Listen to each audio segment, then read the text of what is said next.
ഹബീബിനെ കിട്ടിയ സന്തോഷത്തിൽ മദീനക്കാര് മുഴുവനും കൊതിച്ചിട്ട് കിട്ടാത്തത് അള്ളാഹു എനിക്ക് തന്നല്ലോ എന്ന സൗഭാഗ്യം കിട്ടിയ അബൂ അയ്യൂബുൽ അൻസാരി റളിയല്ലാഹു അൻഹു 100 വർഷം അവർക്ക് പ്രായമായിരിക്കെ 100 വർഷം പ്രായമായിരിക്കെ ഷാമിൽ താമസിക്കുമ്പോഴാണ് യൂറോപ്പിലുമായി റോമുമായി നടക്കുന്ന ഒരു യുദ്ധം വരുന്നു എന്ന് പറഞ്ഞപ്പോ മഹാനായ അബൂ അയ്യൂബ് റളിയല്ലാഹു അൻഹു സൈന്യാധിപനോട് പറയുന്നത് ഖുദിനീ മഅക്, എന്നെ കൂടെ കൊണ്ടുപോകണം, ഞാനും വരുന്നു നിങ്ങളുടെ കൂടെ. പറഞ്ഞു അൻത മഅദൂർ. 100 വയസ്സുള്ള അബൂ അയ്യൂബുൽ അൻസാരി, 100 വയസ്സ്. നിങ്ങൾ എന്തിന്? നിങ്ങൾക്ക് ഈ ധർമ്മസമരം നിർബന്ധമില്ലല്ലോ, പൊയ്ക്കോളൂ. അഫല്ലാഹു അൻക വഅദറക അനിൽ ജിഹാദ് എന്ന് പറഞ്ഞപ്പോഴാണ് 100 വയസ്സ് കഴിഞ്ഞപ്പോ നമ്മൾ 60 കഴിയുമ്പോഴേക്കും റിട്ടയർഡായി, 70 കഴിയുമ്പോഴേക്കും ആകെ ടയർഡായി. പിന്നെ നമ്മളൊക്കെ ഒന്നും ചെയ്യാൻ പറ്റാത്തിന് ഞാനെന്തിന് മരിക്കുവോളം ഇങ്ങനെ നടക്കട്ടെ എന്ന് തോന്നുന്ന പോലെ 100 കഴിഞ്ഞിട്ടും ദഅവത്ത് ചെയ്യാൻ കഴിയുമെന്ന് ഞാൻ എങ്ങനെയാണ് വീട്ടിലിരിക്കുക? വഖദ് സമിഅതുല്ലാഹ യഖൂൽ, അല്ലാഹുവല്ലേ പറയുന്നത്, ഇൻഫിറു ഖിഫാഫൻ ഔ സിഖാലാ, നിങ്ങൾക്ക് ഖനം കുറവാണെങ്കിലും കൂടുതലാണെങ്കിലും എന്ന പ്രത്യക്ഷാർത്ഥമുള്ള, എന്നാൽ അതല്ല അവിടെ ലക്ഷീകരിക്കപ്പെട്ടത്. നിങ്ങൾക്ക് ആയുധമുണ്ടെങ്കിലും ഇല്ലെങ്കിലും, സമ്പത്തുണ്ടെങ്കിലും ഇല്ലെങ്കിലും നിങ്ങൾ യുദ്ധത്തിന് പോവണം. എവിടെ? ഇസ്ലാമിക സൈന്യത്തെ, മുസ്ലിം രാജ്യത്തെ ഒരു ശത്രു ആക്രമിക്കാൻ വരുമ്പോ പ്രതിരോധം തീർക്കാൻ വേണ്ടി നിങ്ങൾ പോകണം, നിങ്ങളുടെ സമ്പത്ത് നോക്കി നിൽക്കരുത് എന്ന് പറഞ്ഞ ഭാഗം മഹാനവറുകൾ പറഞ്ഞു, എന്നെക്കുറിച്ചാകുമോ അല്ലാഹു പറഞ്ഞത്? ഞാൻ ഇന്ന് സഖീലാണ്, എല്ലാവർക്കും ഭാരമുള്ളവൻ, 100 കഴിഞ്ഞ ഒരാൾ, നടക്കാൻ പോലും പറ്റാത്ത ഒരാൾ, എന്നാലും പോകണമെന്നല്ലേ ഈ ആയത്തിന്റെ ഉള്ളിൽ കിടക്കുന്ന അർത്ഥം. അതുകൊണ്ട് ഞാൻ പോരുകയാണ്. ഷാമിൽ നിന്ന് യൂറോപ്പിന്റെ വാതിൽ വരെ യാത്ര പോയ 100 വയസ്സ് കഴിഞ്ഞ ഹബീബിനെ, അന്ന് തന്റെ വീട്ടിലിരുത്തിയ ഹബീബിനെ സൽക്കരിക്കാൻ ഭാഗ്യമുണ്ടായ അബൂ അയ്യൂബുൽ അൻസാരി റളിയല്ലാഹു അൻഹു യുദ്ധം നടക്കാൻ പോകുമ്പോ അവർ കോൺസ്റ്റാന്റിനോപ്പിളിലാണ്, ഇന്നത്തെ തുർക്കിയിലാണ്. കോൺസ്റ്റാന്റിനോപ്പിലെത്തി. അവർ പറഞ്ഞു, അബൂ അയ്യൂബ് നിങ്ങൾ ഇരുന്നോളൂ, ഞങ്ങൾ യുദ്ധം ചെയ്യാം, നിങ്ങളെ കൊണ്ടാവില്ല. ഞാനുമുണ്ട്. അള്ളാഹുവിന്റെ റസൂൽ പറഞ്ഞിട്ടുണ്ട്, കോൺസ്റ്റാന്റിനോപ്പിളിന്റെ വാതിലിക്കലെത്തിയുമ്പോൾ എന്റെ സ്വഹാബികളിൽ ഒരു സ്വഹാബി അവിടെയാണ് വഫാത്താവുക എന്ന് റസൂലുള്ളാഹി സ്വല്ലല്ലാഹു അലൈഹി വസല്ലം പറഞ്ഞിട്ടുണ്ട്. ആ ഭാഗ്യം അള്ളാഹു എനിക്ക് നൽകുമോ എന്ന് ഞാൻ കൊതിക്കുകയാണ്. അതുകൊണ്ട് ഞാൻ തിരിച്ചു പോകുന്നില്ല. മഹാനായ അബൂ അയ്യൂബുൽ അൻസാരി റളിയല്ലാഹു അൻഹു പറഞ്ഞു, ലബ്ബൈക അല്ലാഹുമ്മ ലബ്ബൈക, ലബ്ബൈക ലാ ശരീക ലക ലബ്ബൈക. ഒരു ഹജ്ജല്ലാതെ ധർമ്മസമരത്തിന് വേണ്ടി പോയതാണ്, അല്ലാഹുവിന് വേണ്ടി ത്യാഗം ചെയ്യുന്ന ഒരു യാത്രയിലാണ് 100 കഴിഞ്ഞ ഈ സ്വഹാബി. ലബ്ബൈക അല്ലാഹുമ്മ ലബ്ബൈക, ലബ്ബൈക ലാ ശരീക ലക ലബ്ബൈക. എന്നിട്ട് പറഞ്ഞു, അല്ലാഹുവേ ലാ തുർജിഅനി മിൻ ഹുനാ വദ്ഫിന്നി ഫീ ഹാദൽ മകാൻ. റബ്ബേ, എന്നെ ഇവിടെ നിന്ന് മടക്കരുതേ റബ്ബേ, എന്നെ ഇവിടെ തന്നെ മറവ് ചെയ്യണമേ. ഹത്താ തബഅഥനി യൗമൽ ഖിയാമത്തി ബൈന ഖൗമിൻ കുഫാർ. നാളെ പരലോകത്ത് ഞാൻ ഉയർത്തെഴുന്നേൽക്കുമ്പോ ചുറ്റുവട്ടത്തുമുള്ള ആളുകൾ അവിശ്വാസികളും ഞാനൊരാൾ വിശ്വാസിയുമായി ഉയർത്തെഴുന്നേൽക്കാൻ ആഗ്രഹമുണ്ട്, എന്നെ ഇവിടെ തന്നെ മരിപ്പിക്കണമേ എന്ന് ആ യുദ്ധത്തിൽ സംബന്ധിച്ചതിന്റെ ശേഷം അല്ലാഹുവിനോട് മരണം ചോദിച്ച സ്വഹാബിയാണ് ഇന്നും തുർക്കിയിൽ വഫാത്തായി കിടക്കുന്ന മഹാനായ അബൂ അയ്യൂബുൽ അൻസാരി റളിയല്ലാഹു അൻഹു. അതുകൊണ്ട് വയസ്സിന് പ്രശ്നമല്ല, ദീനീ സേവനത്തിന് അല്ലാഹുവിന് വേണ്ടി ദഅവത്ത് ചെയ്യുന്നതിന്റെ പ്രായം, ആരോഗ്യം പ്രശ്നമല്ല. അതെല്ലാം മറികടക്കുമ്പോഴാണ് മഹാനായ അലി റളിയല്ലാഹു അൻഹുവിനോട് ഹബീബ് പറഞ്ഞ സൗഭാഗ്യം ഓർമ്മ വരിക. അലിയേ ലഅൻ യഹ്ദിയല്ലാഹു ബിക റജുലൻ വാഹിദ, നിങ്ങൾ കാരണം ഒരാളെങ്കിലും നന്നാവുകയാണെങ്കിൽ ഖൈറുൽ ലക മിനദ് ദുനിയാ വമാ ഫീഹാ. സഹോദരി, നിന്റെ ഒരു ഹിജാബ് കണ്ടിട്ട്, നിന്റെ ഒരു നല്ല സ്വഭാവം കണ്ടിട്ട്, 5 നേരം നിസ്കരിക്കുന്ന നിന്റെ നല്ല നടപ്പ് കണ്ടിട്ട് നിന്റെ ഏതെങ്കിലും കൂട്ടുകാരികൾ, ഫേസ്ബുക്കിലെ കൂട്ടുകാരിയാവട്ടെ, വാട്സപ്പിലെ കൂട്ടുകാരിയാവട്ടെ, നിന്റെ നല്ല നടപ്പ് കണ്ട് നന്നാവുകയാണെങ്കിൽ ഈ ലോകവും അതിലെ സർവ്വതും കിട്ടുന്നതിനേക്കാളും സഹോദര, നമ്മുടെ സുഹൃത്ത് നമ്മളെ കൊണ്ട് നന്നാവുകയാണെങ്കിൽ ഈ ലോകത്തെ സർവ്വ സമ്പാദ്യങ്ങളും അല്ലാഹു കയ്യിൽ നൽകുന്നതിനേക്കാളും ഖൈർ ഒരു മനുഷ്യൻ നന്നാവലാണെന്ന് അലി ഇബ്നു അബീ ത്വാലിബ് റളിയല്ലാഹു തആല അൻഹുവിനോട് അല്ലാഹുവിന്റെ റസൂൽ പറഞ്ഞ ആ ഒരു വാഗ്ദാനം, അത് കിട്ടാനാണ് ഓടുന്നത്. വന്നത്. ലക്ഷക്കണക്കിന് സ്വഹാബികളാണ് അള്ളാഹുവിന്റെ റസൂലിന്റെ അന്ത്യപ്രഭാഷണം കേൾക്കാൻ വന്നത്.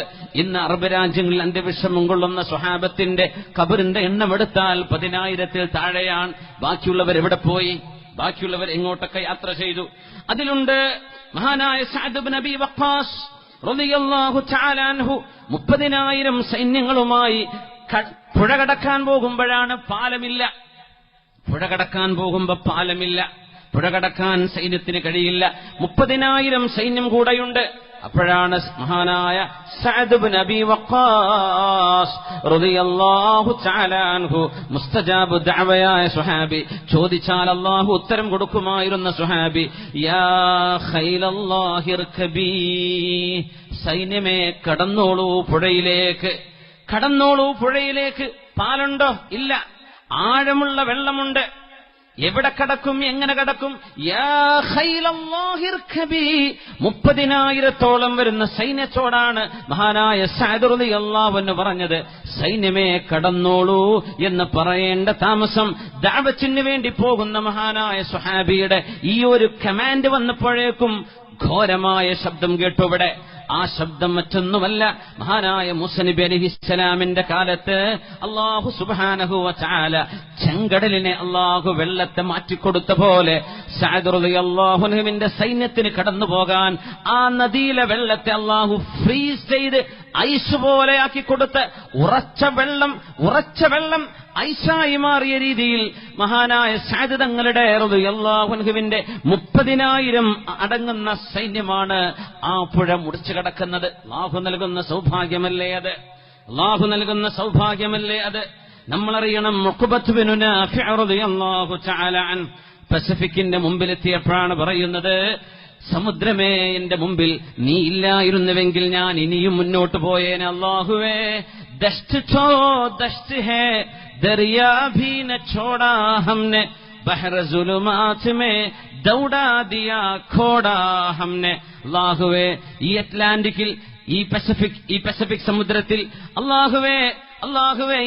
അല്ലാഹുവേ എന്റെ സൈന്യം അവരടങ്ങുന്ന കുതിരപ്പടകളുമായി ഞങ്ങൾ ഈ സമുദ്രത്തിൽ ഇറങ്ങാൻ തയ്യാറാണ്. പക്ഷേ കുതിരക്കോടാൻ കഴിയാത്ത വെള്ളമായി പോയി, അല്ലെങ്കിൽ ഞങ്ങൾ ഇനിയും മുന്നോട്ട് പോയേനെ എന്ന് പറഞ്ഞ ഉഖബത്ത് ഇബ്നു നാഫിഅ റളിയല്ലാഹു തആല അൻഹു, അല്ലാഹുവിന്റെ റസൂലിന്റെ സ്വഹാബിയാണ്.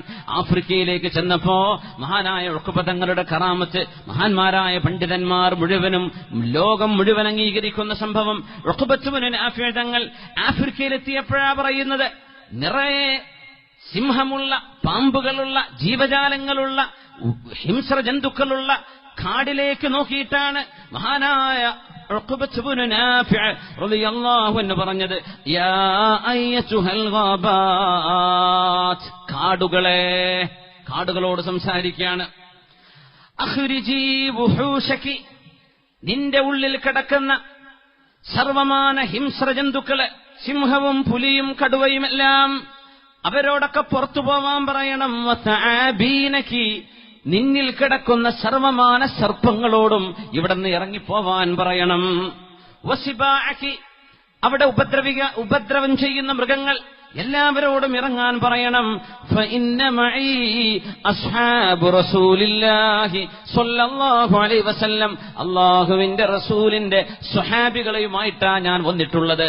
ഞങ്ങൾക്ക് ഈ നാട് വേണം, ഈ നാട് ഞങ്ങൾക്ക് വേണം. പക്ഷേ ഞങ്ങൾക്ക് ഇവിടെ ഭൂമിയില്ല, കാടല്ലാതെ. അതുകൊണ്ട് കാടിൽ കിടക്കുന്ന ജീവജാലങ്ങളെ നിങ്ങൾ ഞങ്ങൾക്ക് മാറിത്തരണം എന്ന്, ഇറങ്ങിത്തരണമെന്ന് പറയേണ്ട താമസം സിംഹം പോലും തന്റെ കുഞ്ഞുങ്ങളെ തെളിച്ചു പിടിച്ച്, കങ്കാരുകൾ തന്റെ കുഞ്ഞുങ്ങളെ വയറ്റിലാക്കിയിട്ട്, ഓരോ കുരങ്ങന്മാരവരുടെ മക്കളെ തോളിലേറ്റിയിട്ട്, പാമ്പുകളും ഇഴജന്തുക്കളും ഒന്നൊന്നായി കാടിറങ്ങിക്കൊടുത്തതിന്റെ ശേഷമാണ് ഉഖബത്ത് ഇബ്നു നാഫിഅ റളിയല്ലാഹു അൻഹു ആഫ്രിക്കയിലെ ദഅവത്ത് അവിടെ സ്ഥാപിക്കുന്നത്. അല്ലാഹുവിന്റെ റസൂലിന്റെ സ്വഹാബിമാർ കൂടെ ചെന്നിട്ട് പറയാണ്, ഇറങ്ങണം, ഞങ്ങൾക്ക് വേണ്ടി മാറിത്തരണം. അതവ കേട്ടു, അനുസരിച്ചു. മഹാന്മാരായ സ്വഹാബത്തിന് അല്ലാഹു നൽകുന്ന കറാമത്തുകളായിരുന്നവത്. ദീനിന്റെ ദഅവത്തിന് വേണ്ടി ഇറങ്ങുകയാണ്. അല്ലാഹു വഴികളെല്ലാം എളുപ്പമായി കൊടുക്കുന്നു. സൈപ്രസിലേക്ക് കടന്നു ചെല്ലുന്നു. ആ യുദ്ധത്തിലുണ്ട് മഹാനായ അബൂ ദർറുൽ ഗിഫാരി റളിയല്ലാഹു അൻഹു. ഖൗമുൻ റതഉ,